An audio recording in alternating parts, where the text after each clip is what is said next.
are watching Where Are They Now with your host, Dianne Hart. Now here's Dianne. Good evening. Welcome to Where Are They Now? I'm your host, Dianne Hart, and I have the pleasure of interviewing. He is one of the baddest guitarists you all have ever heard. This gentleman is an award-winning band leader, soulful crooner. He brings together jazz, blues, and soul. Mr. Smoke Jones. How are you this evening? Good. How are you today? I'm blessed and highly favored. So we're going to jump right in and we're going to have a conversation. This is all about you. So whatever you want to tell us, you can do that. All right. All right. So where are you from? Well, I was born in Tennessee, in Memphis, Tennessee, and I moved to Detroit when I was a child. And I've been in Detroit. Well, I'm 52 now. I'm 52 now, so I've been in Detroit for, maybe 48 years, something like that. Most of your life. So you're a Detroit. Yes. What schools did you attend? Well, I went to McKenzie. I graduated from McKenzie High School in 1991. Did you pursue some college out of Detroit? What I did was I got certificates to go into the IT field. And so right now I work as a developer in IT. Yeah. You know what? Somehow it all goes together with music, right? Yeah, right. Listen, I know that you're an awesome singer and guitarist. Have you written any music? Most definitely. I've released some music. I'll be releasing more music in the next month. Uh-huh. I really enjoy writing. It preserves me in a way, I would say. It really helps to relax me. It gets me on the right page. It's a release. Music has been everything for me since I found it. When did you find it? How old were you? It's not even been 10 years. I haven't been performing not even 10 years yet. And when I found it, it really changed my life. I've always wanted to sing, but I didn't have the courage to do it. And, just one day I was encouraged to do it under some funny circumstances. And, I just took to it. Well, you want to tell us a little bit about what drove you to singing? Most definitely. So one day I walked into a bar. I mean, it was just sheer happenstance. My cousin was here for his birthday and he wanted to go out. And so we stopped at a bar, just a random bar. And we walk in and a friend of mine is there and she had an open mic. And she says, well, what are you going to sing? And I'm like, I'm not doing that. What do you mean? What am I going to sing? She goes, no, I mean, it's an open mic. It's only 10 people here. Sing something. And I'm refusing to sing. Right. So maybe 3 Long Islands later, maybe 4, I'm on stage. I'm on stage. And the only song that I knew how to sing was A Change Is Gonna Come by Sam Cooke. That's the only thing I knew how to sing. Mm-hmm. And so I got up. I sang the song with a guitarist that I'd never met before. And he didn't know the song. He learned it kind of on the spot. And he filled in, he filled in for me. Right. So I sang the song. And when I got done, there were people crying. And I would go, OK. I remember saying on the microphone, I said, Tasha Owens is her name. And she's the person that's a very good friend of mine. And I thank her so much for getting me started. I said to her on the mic, thank you for having these people, react this way, because I didn't think that the performance was all of that. It was my first one. So she goes, no, why don't you come back and do this next week at another place? So I go to this other place the very next week. And I get there and Thornetta Davis, the Queen of Blues here in Detroit, was there. And there were a lot of people there. Maybe 150 people were in this bar. And so I get up and I sing the song. And this time the band doesn't know the song, so I sing it a cappella. And I sing the song. I'm scared. And I finish it and the same thing happens, except there are like more people crying. I mean, it's a song that I really, really love to sing. I'm getting to a point here. All right, go ahead. So I get done singing and I almost trip off of the stage. And I stumble my way all the way to a table to hold myself up. And a gentleman walks up to me that I couldn't place who he was right at the moment because I was so thrown off just by the nervousness that I had from singing. And he said, that was one of the best renditions of that song that I've heard. And I said, well, thank you. I appreciate it. He said, if Sam Cooke had heard that, he would have been proud. I said, thank you, sir. I really appreciate it. And I'm trying to put my mind on who this person is at the moment. And so he walks away, and 15 minutes later, they said, calling to the stage, Rock and Roll Hall of Fame, taught Jimi Hendrix how to play the guitar, and one of Sam Cooke's best friends when he was alive, Billy Davis. I've interviewed him. He is a great person. He is a great individual. And of all the places that he could have been that day, and I'm singing Sam Cooke's song, he was there. And he gave me some of the first encouragement that I've ever received. He said, you need to get a band right now and start performing right now. So a month later, I had a band and people were paying to come see my first show. And that changed my life. So let me ask you, so nobody in your family played music at all? No, I have no musicians in my family. No. Wow. So you were destined to sing. That's amazing. Yeah. Having that happen to you, what made you start writing music, or were you writing before that? Before that, I had begun to write some things, and I taught myself how to play the guitar.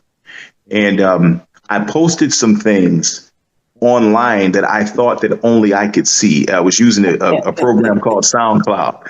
So I'm singing, I'm playing guitar, and I post it on SoundCloud, and I'm thinking that only I can see it. And one day I'm at work, and I hear something that sounds like my music. And so a couple people at work found my music. I don't know how. They find the music, and I stop at the desk and I said, what is this? Well, obviously it's your music. And I got the name Smoke Jones, like right then. This is before I even began to sing in public. Mm-hmm. I had already been writing music, and it was already something that I wanted to do. And I had, I've got several songs that I've written before I even sang in front of anyone. And it's just amazing that I can look back at those songs now and just see my growth. But also I can see the love and the hunger that I had even before I began singing for music.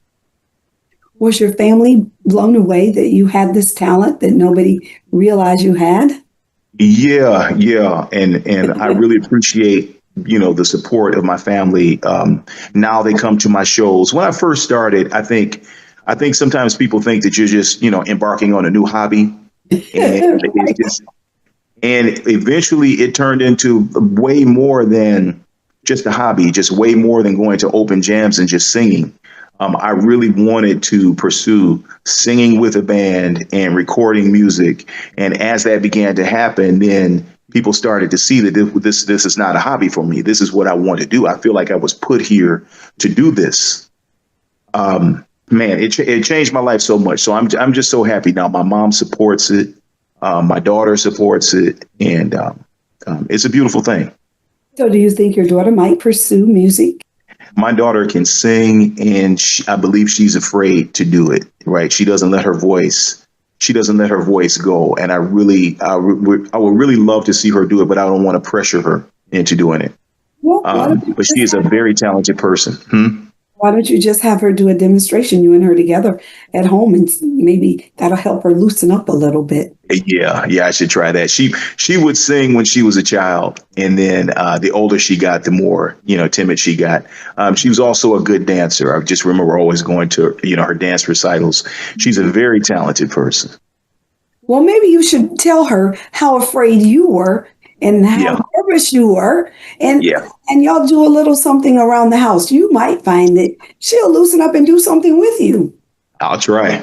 Hey, nothing beats a failure but a try, right? So you got to try. Right. I know now that you really did love Sam Cooke. What other artists influenced you in your musical journey? So I loved Donny Hathaway. Mm-hmm. Donny Hathaway was such a soulful, bluesy, spiritual, jazzy singer, and just every note that he sang, I was just enamored by just the way he he turned his phrases and his runs and his, things that he did and didn't do just inside of spots and in songs. And I really loved what he does. Nat King Cole was another person that I really loved. Just his skill with his voice, his enunciation, his pitch and his pace, just everything. He was the perfect singer. And Sam Cooke as well. Yeah. Is that a song that you wrote? So I co-wrote that song. The funny story with that briefly is that Billy Davis came to my house and he picked up my guitar. Now, the person that taught Jimi Hendrix how to play the guitar is playing my guitar. I can't believe it, right? And so he tells me, I wrote a song years ago and I want you to take this song and do something with it. And so I did. And I said, do you mind if I add to it? And I added a bridge and I added, my updated flair for the song and released it. And it was and he played on it as well. He played guitar on it. Turned out really well. Well, we're going to listen to it. And then when we come back on the other side, we'll talk a little bit about the song, I'll Be Good to You. And we'll be right back.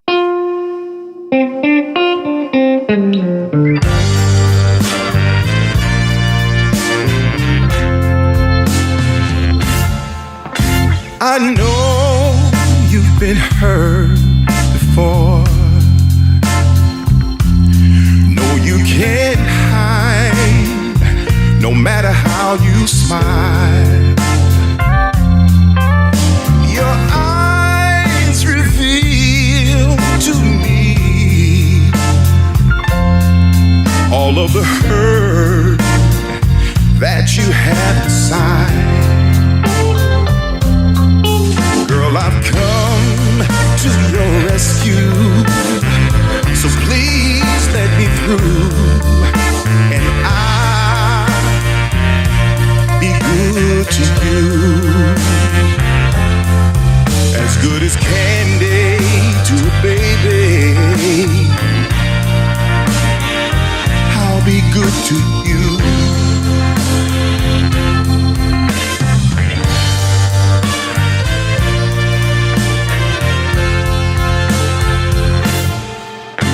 I'll love, love, love, and protect you, just like a father protects a child. You'll never have to worry anymore, 'cause I'll always be here by your side. So let me prove to you what the power of true love can do, and I'll be good to you, as good as candy to a baby.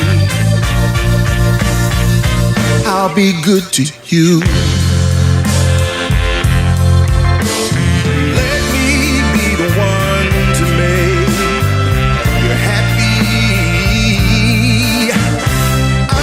Wanna be the one to make you smile again.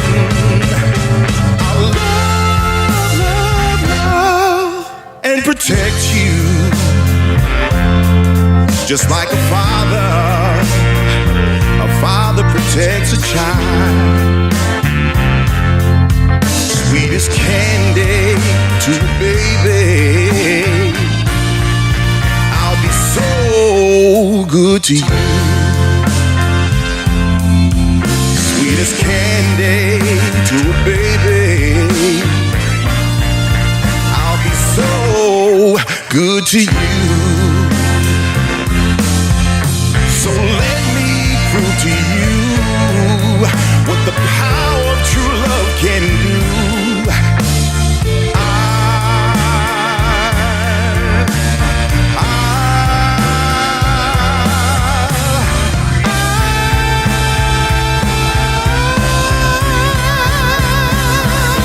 Be good to you.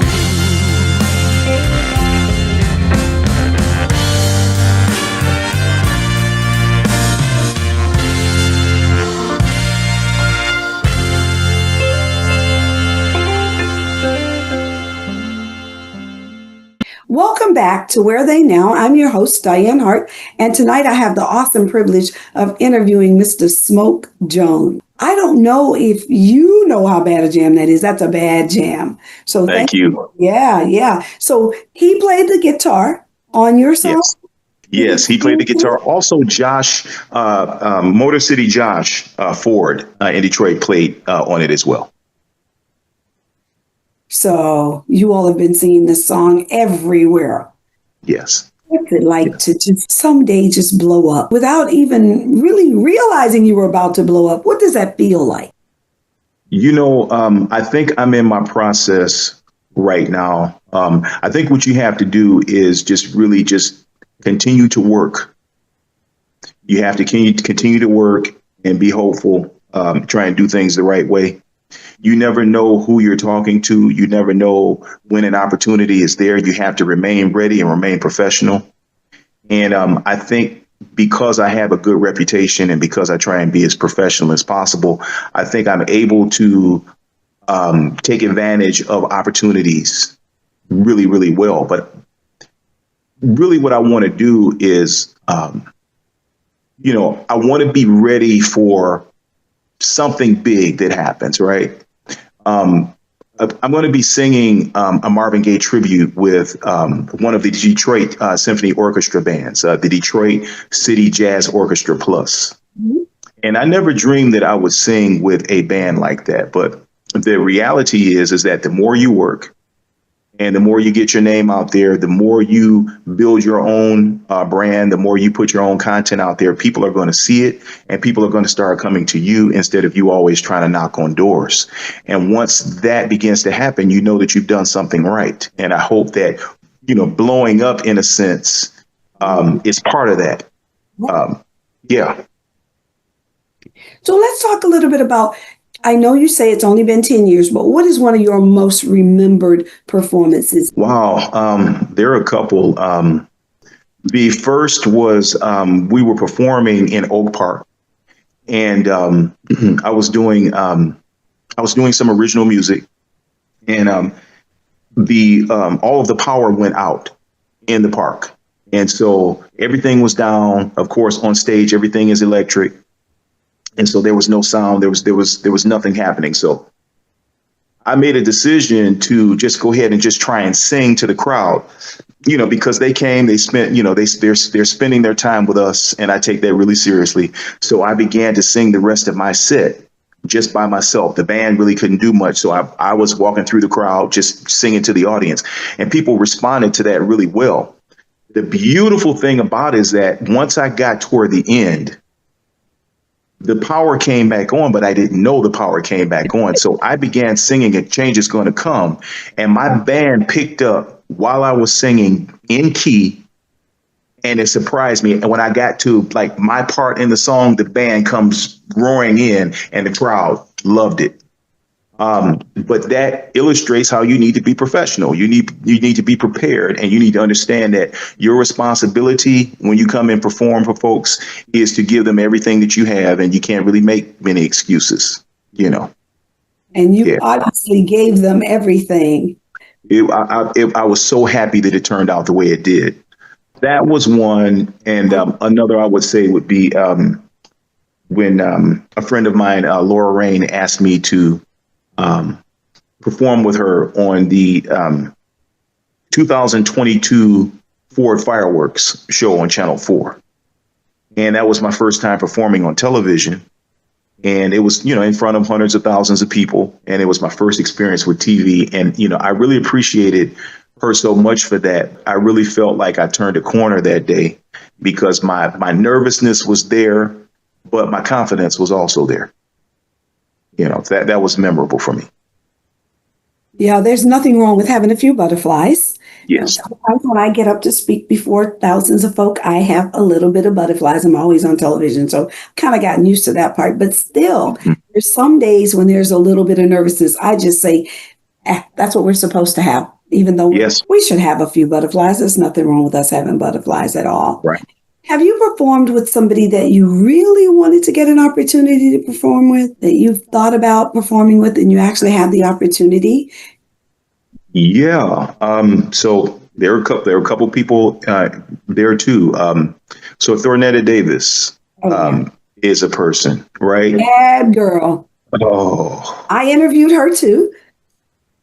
not only is she an amazing talent, obviously, but she is an amazing person. Yes. And you would think that a person that was so busy and travels the world and knows that people love her, right? She makes time for people and for her friends.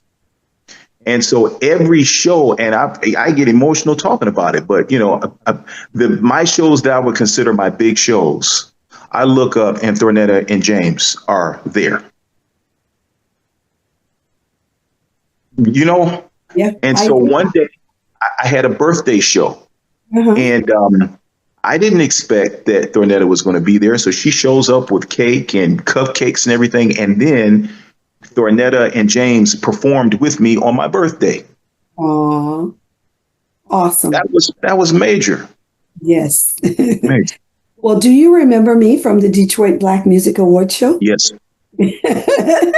I was like, I know him. Oh, that was beautiful. Yeah. Yeah, and Thornetta performed. Yes. She's just an amazing woman, and so is her husband. Yes. And they're just so free of their time. And I think that's why they continue to just be blessed, because they're blessing others all the time. Mm-hmm. So are you promoting a show right now? Yes, I'm promoting several shows. Okay, let's talk about them. So the show that we're having this weekend is actually going to be at Candela, Detroit, where we're doing a Mother's Day brunch with Mike Bonner, the comedian. So that's going to be awesome. But after that, I've been a part of the Madison Heights and Warren Juneteenth celebrations for the past 5 years. Mm-hmm. And so we're going to headline those festivals again this year. We're doing the Marvin Gaye tribute with the Detroit Symphony Orchestra, one of their bands. And then I have my own show that I'm putting together. Is the Smoke Jones Jazz Explosion. And that's going to be here in Oak Park. And it's going to be a major jazz show for me, where I'm going to be releasing music. And that is building into my next show at Cliff Bell's. I'm going to be releasing a jazz project for Jazz Fest Week at Cliff Bell's on August the 30th. So there's a lot going on. Well, make sure you let me know, so that if I'm in Detroit, I definitely do not want to miss it. Please do. Yes. I don't want to miss it. Absolutely. Well, what we're going to do, we're going to take another break, and we're going to play another one of your songs, Say Less. And when we come back, we'll talk a little bit about that song on the other side. Sure. So let's take a break, and we'll be right back.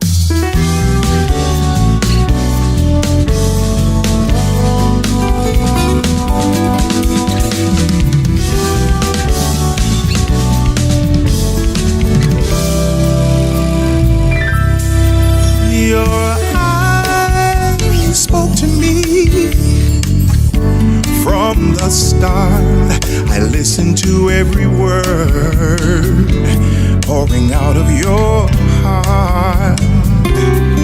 You don't have to cry no more, pull close to me. You asked for a love that's real, and that's what I'm here to be.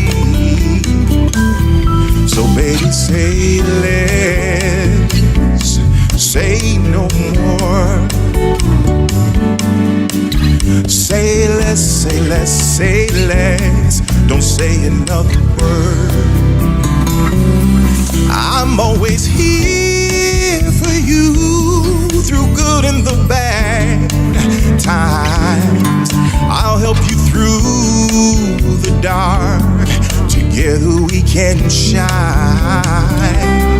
You told me you want a love, one that sustains you, looks after your every need, one that remains true. So baby, say less, say no more. Say less, say less, say less. Don't say another word.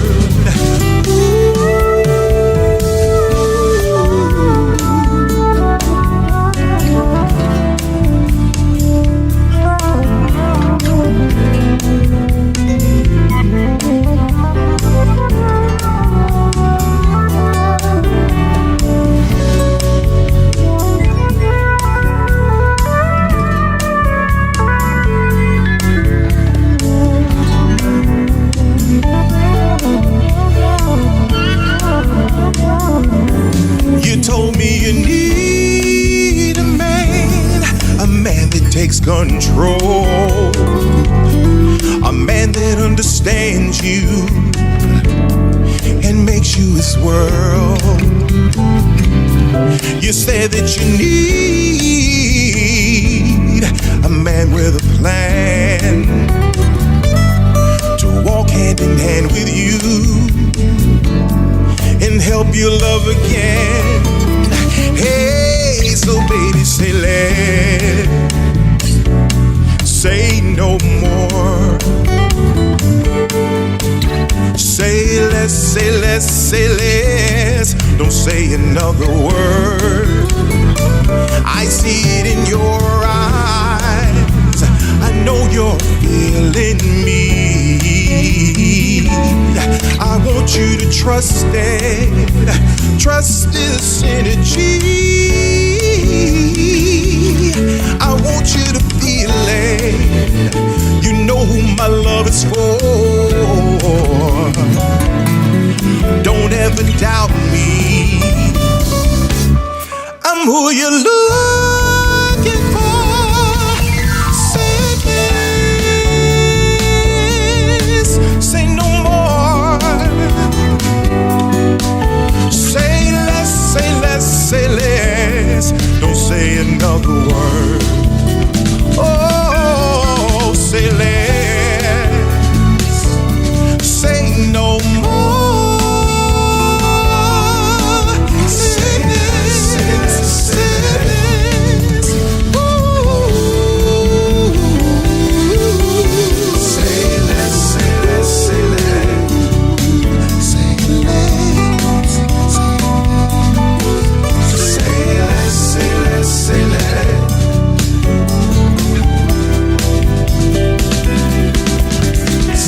less, say less, say less.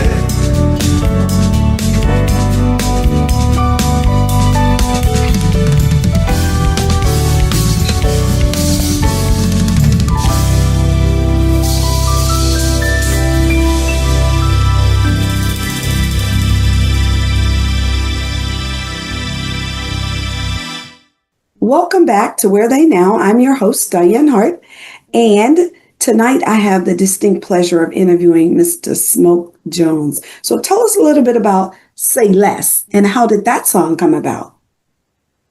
Say Less was a song that came to me in the middle of the night. And I'm a firm believer in the fact that when you are a creative person, you cannot let any idea get away. It's not going to be the same when you try to recall it. Right. So I'm singing it. I woke up just kind of singing the hook to the song. I immediately grabbed my guitar and ran to my computer. and this was 4:00 in the morning. And I got the song all done in about 2 hours. And I was so happy that I did. The song is about letting your significant other tell you how they want to be loved, but you have to listen. Excuse me. And when you listen, at some point, they don't have to say anymore because you should have picked up what they said to you. So say less, say no more. Let me now do exactly what it is that your spirit told me that I need to do to love you. But it has to go, both ways. And I've gotten a lot of compliments about the lyrics of that song. And I really meant it. I think that's the way it should be. But you heard it. Yeah, it's a bad jam. Absolutely. Hey, but all of your music it's good. Thank you. Thank you. All your music is good. What social media platforms can your fans find you on? You can find me on Instagram at Smoke Jones Music, Facebook, Smoke Jones Music, YouTube, Facebook Music, on YouTube, Smoke Jones Music. And my website is smokejonesmusic.com. I know. I've been out on your website. When I tell you, you are a bad man, and thank you so much for allowing me this opportunity to be able to just kind of have this conversation with you. Yes. Because see, people don't know the real Smoke Jones. They just know the one that they see up on the stage. Well, right. But can I tell you something? Yeah, can I tell you something? Absolutely. I really, really, really appreciate. I was so excited when you gave me a call. I appreciate the opportunity to come and speak with you on your show. it means a lot to be able to convey, kind of, what's on our hearts as artists, as creatives. I'm sure you've been interviewed numerous times, and I really appreciate the way you do your interview and how in depth you go. I just really appreciate it. Thank you.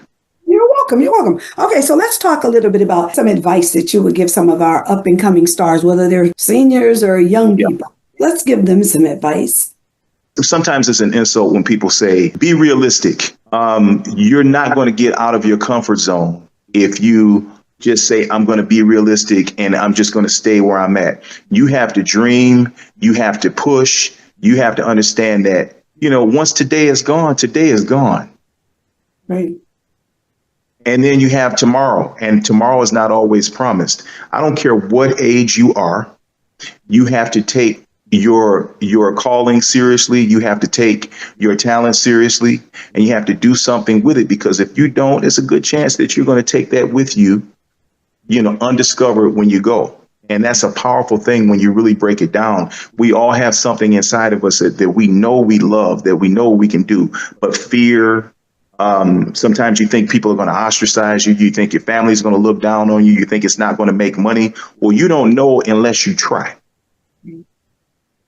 You don't know unless you try. And there's so many people that end up, in their later stages of life, and they're reaching for that thing that that makes them who they are. And that's still fine, too, because they're doing that. But as young as you are, do it right now.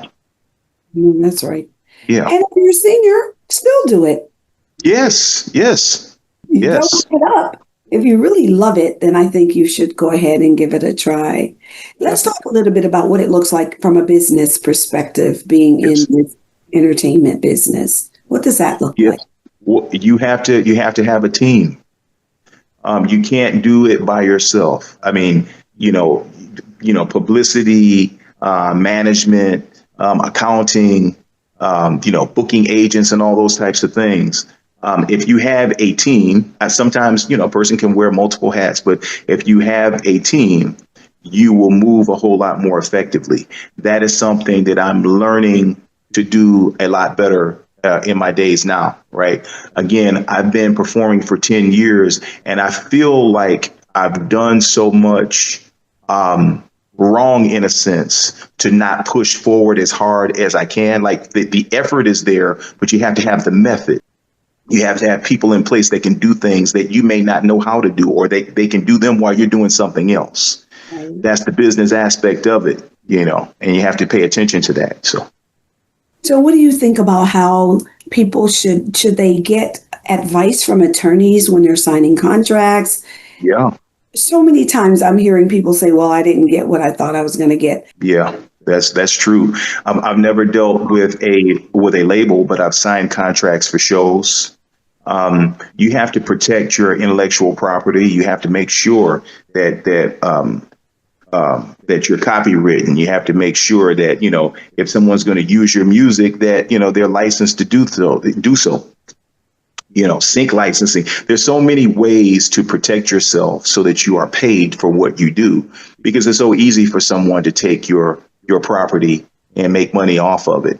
It's so easy for someone to use your effort if you don't sign on the dotted line and specifically say what's going to happen and what's not going to happen. You can be taken advantage of.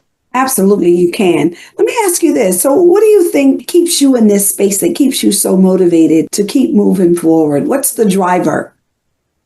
The driver is just the love for music. It can't be your love of money or your love of climbing to the top of any field. You have to love what you're doing to be most effective. And I love music, but your question about business, is intertwined with that. You have to have the love, but you also have to have the business sense as well. And I am really making a lot of strides in both respects. The love is there, but the business aspect has just got to be there. That has to be a driver. Absolutely. So let me ask you this. How many songs have you written? Wow. I've written maybe 100 songs. 100 songs or more. Yeah. Are you writing for anybody else? I have not written for anyone else.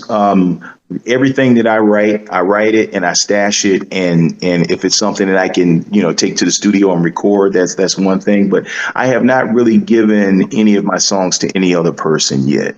And I feel that I should, because there's no way that I'm going to release all of these songs that I've written. There's no way.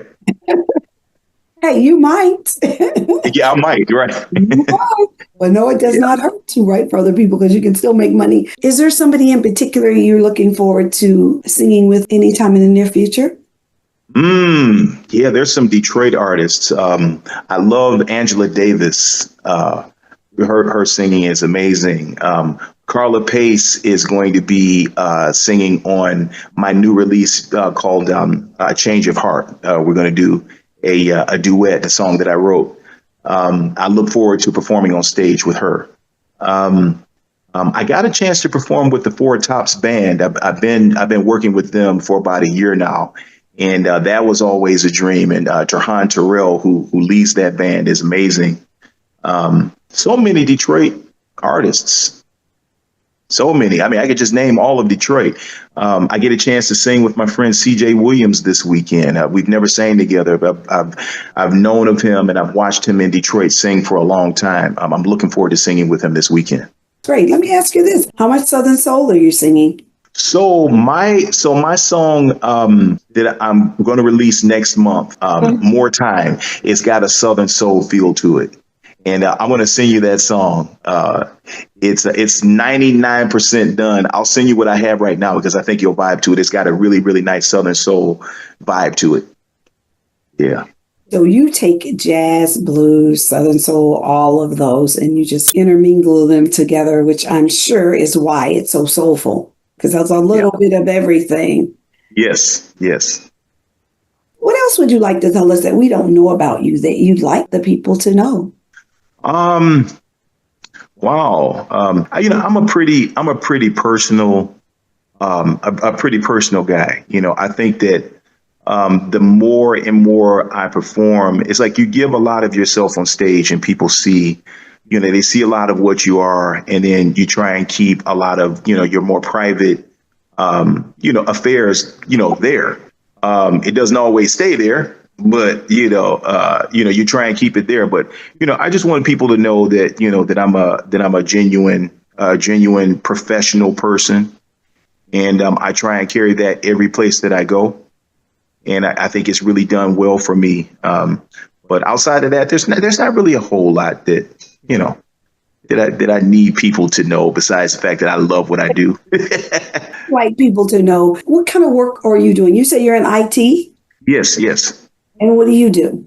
So I work on the application side more so. I'm a developer / programmer with a healthcare company, and I've enjoyed being in IT for maybe almost 30 years now, and I really like it.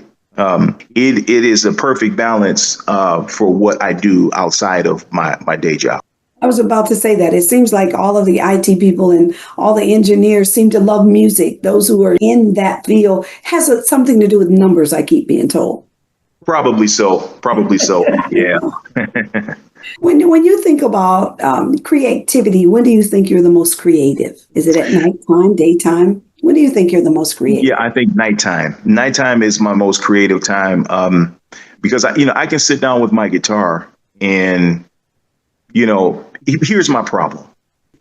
I have so many unfinished projects on my phone and on my computer because my brain races up. I'll play a lick and then I'll have a nice little tune all tapped out. And then I'll hear something and go, oh, you know what? It was sound. And next thing you know, I got a whole nother song that I'm starting. And this will happen several times in the evening. So I got to make sure to record everything so that I can hold on to the vibe.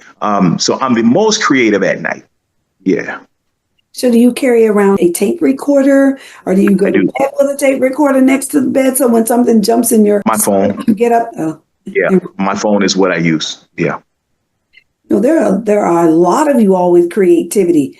I wish I had that. Can I borrow some? I'll give you some. Yeah. I need a little bit of it. But it's amazing to me how you can just hear You hear the beats in your head? Yeah. Yeah, you do.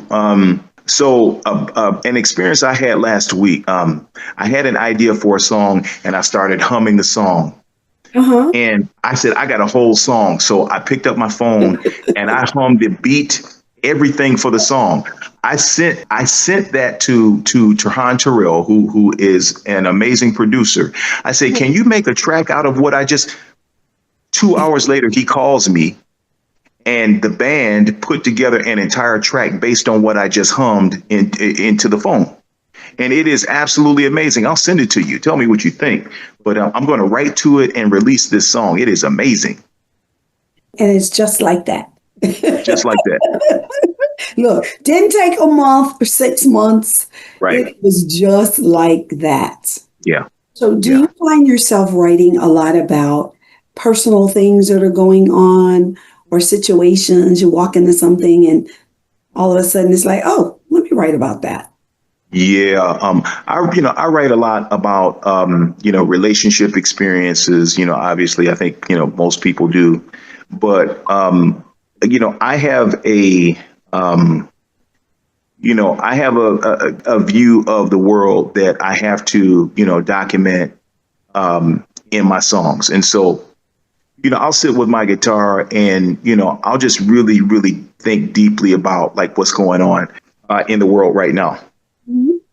And I can just randomly sing something, a thought, and then it just blossoms, whatever subject it may be. I mean, it could be war, it could be peace, it could be, hunger, whatever it is. And if you sing it and you dedicate, your vibes to that for a moment, your brain will just take that over. And I'm glad that I'm able to record these things, because when you forget that the recorder is on, and your mind just really lets loose when you listen to it. And I'm sure there are plenty of people that are listening right now that know exactly what I'm saying. Once you forget the recording is on and then you go back and you listen to it, you realize that you totally opened up, into your deepest thoughts. And you can take that and write it. You can rearrange those words, or maybe even leave them the way they are. There's some artists out there that their style is a little bit more abstract, but you're able to take the sense out of the words that they're saying, even though at face value, it may seem to be somewhat abstract. Yeah. It's creativity. Creativity at its finest. Yeah. Oh, it's amazing. It's hard for me to even imagine how you started 10 years ago. Yeah. Did you ever think that you were going to be a musician at all growing up at any point? I did not. I did not think that I would be a musician. As a child, I think that I suffered from being a little bit withdrawn, a little bit of depression, I would say, and so I never really had the courage to just really step out there. I thought that the talent that I had to sing, to myself would never be something that I would expose to anyone. And, and I tried a couple times as a kid to just kind of, sing and, people would hear it and go, oh, no, you don't need to do that. Right. And that kind of built a complex in my head. And I held on to that until, I was in my 40s. And I'm so glad that I was able to get over and above that. But I didn't think that there would be something that I would do in my life. Yeah. Not only do you do it, but you do it and you love doing it. I love doing it. Yeah. That is what makes all the difference, because I think sometimes people have a natural talent and they may not, they're okay with doing it. But when you really love something, you give it everything that you have. Most definitely. Your music does just that. Thank you. It is just absolutely amazing. I mean, it's like, where is he getting all of this from? It's like, okay, he's a jazz musician. No, he's rhythm and blues. No, maybe he's Southern soul. He's just an all-around musician. Yeah, just an artist. Yeah. Absolutely. A real artist. Thank you. Yeah. Now, when you won the Black Music Awards at the Detroit Black Music Award, were you surprised at all that you won that?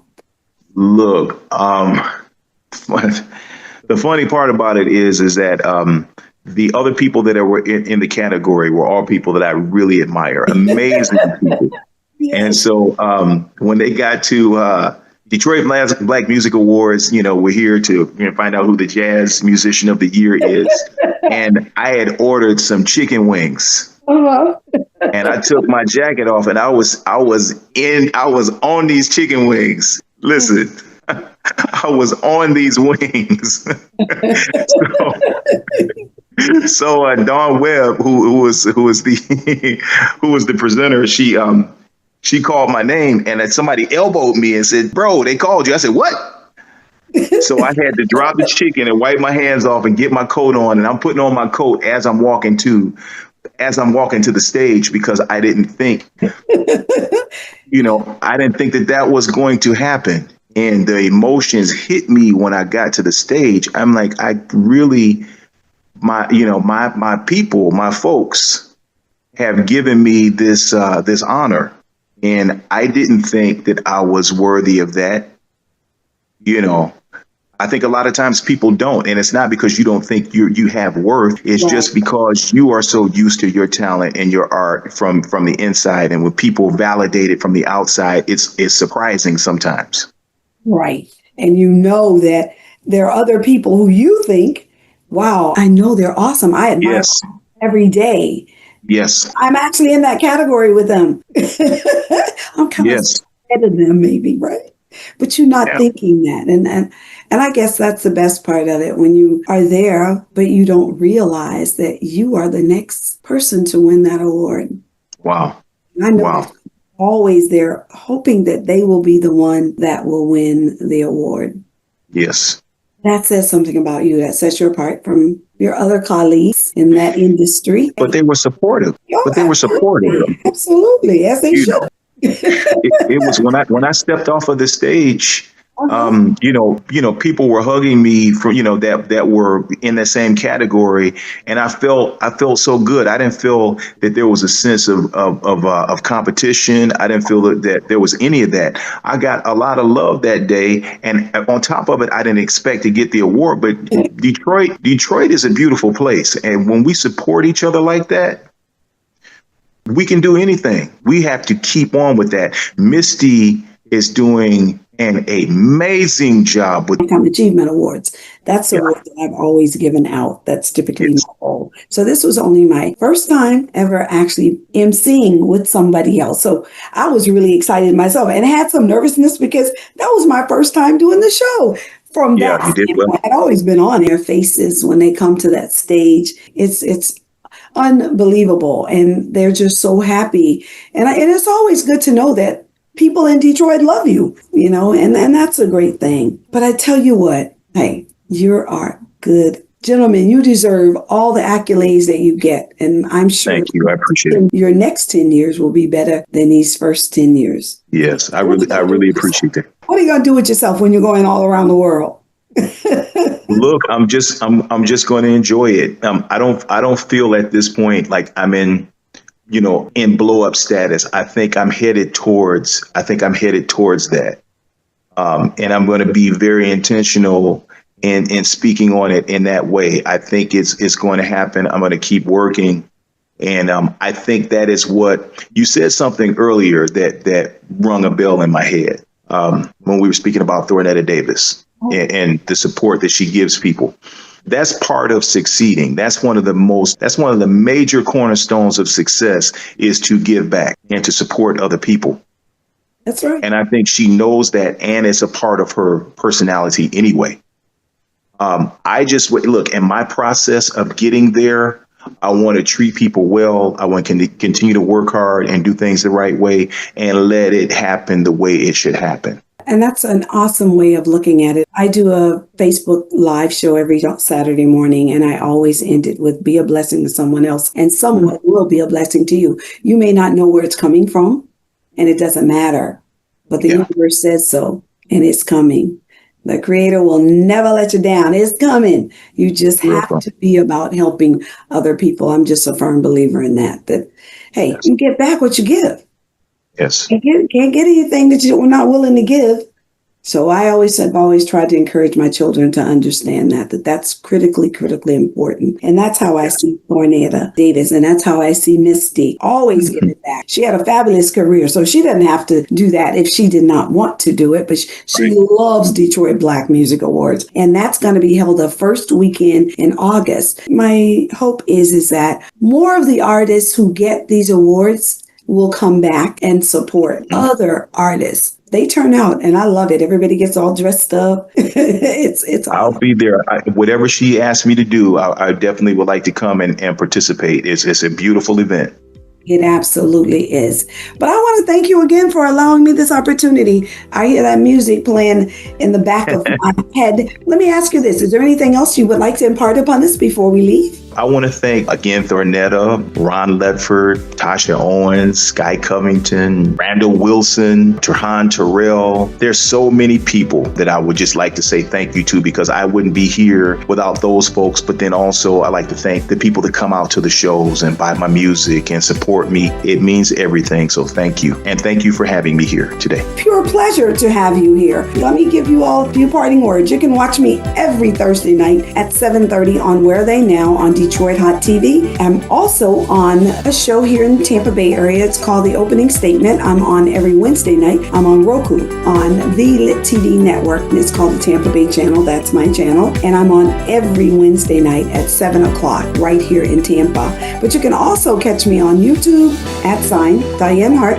2126. Every show that we do will be out on YouTube. But I'd love for people to like and subscribe, hit the bell, so that every time I put up a new video, you'll get a notice.